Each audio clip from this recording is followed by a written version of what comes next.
myaka 30 ishize u Rwanda rwateye intambwe igaragara kandi ishimishije, ariko intera iracyari ndende.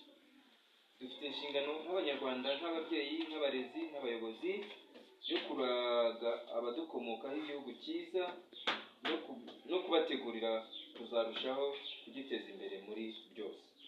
Nyuma ya Jenoside yakorewe Abatutsi 1994, icyo u Rwanda rwahereyeho ni ukongera kubaka inzego no gucunga umutekano w'Abanyarwanda bose.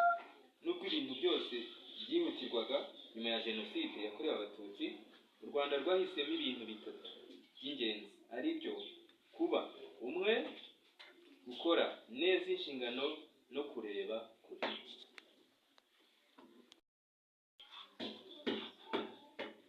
Aha rero batubwira ko muri iyi myaka 50 tugomba kuba umwe, sibyo?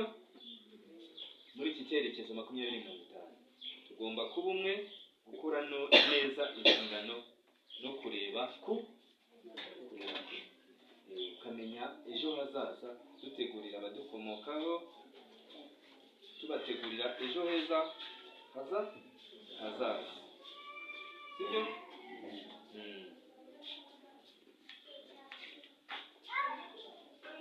Hanyuma reka turebe ibyo tugomba kwitaho cyane cyane urubyiruko turarufite, cyangwa se hano kanya hari abari hano tugomba kujyana. Turebe ikintu tugomba kuzakora. Tugomba gukomeza kwigira abakurambere b'intwari n'abandi bantu bakoze cyangwa bageze ku bikorwa by'ingirakamaro.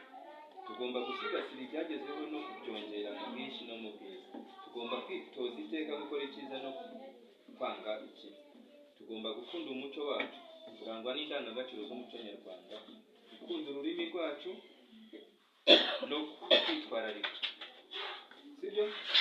Kirazira no kwitwararika muri za kirazira zacu, sibyo?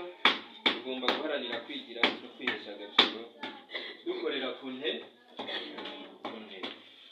sibyo? Rero abashimiye kuba mukuyemo by'ingenzi n'iki kiganiro kuri uyu munsi w'ubutwari, sibyo? Ninde wambwira ikintu yaba akuyemo? Tuganiriye byinshi, kintumva kikubatse ukuyemo iki? Duhereye ku bo twumvise, duhereye ku abakurambere bacu bari bameze, ikintu cy'ingenzi twaba dukuyemo n'iki kiganiro.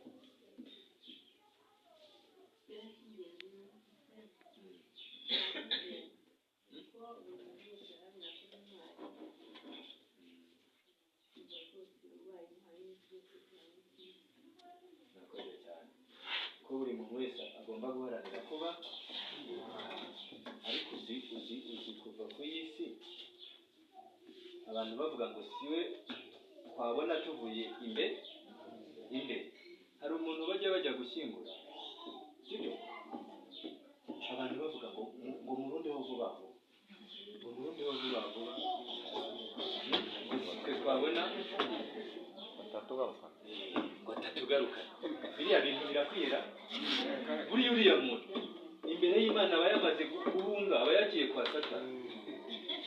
Ariko umuntu bashyingura bavuga ati yari umumarayika, yari umuntu mwiza, uwo nguwo burya ibikorwa bye ni bya bindi yakoze akiri ku isi. Burya nubwo utakwirirwa uvuga, aba yageze iruhande rw'Imana. Ubundi bavuga ko ibikorwa by'umuntu nibyo bimuherekeza, nibyo bizamujyana he? Murakoze, murakarama, mugire umunsi mwiza. Tugiye kureba noneho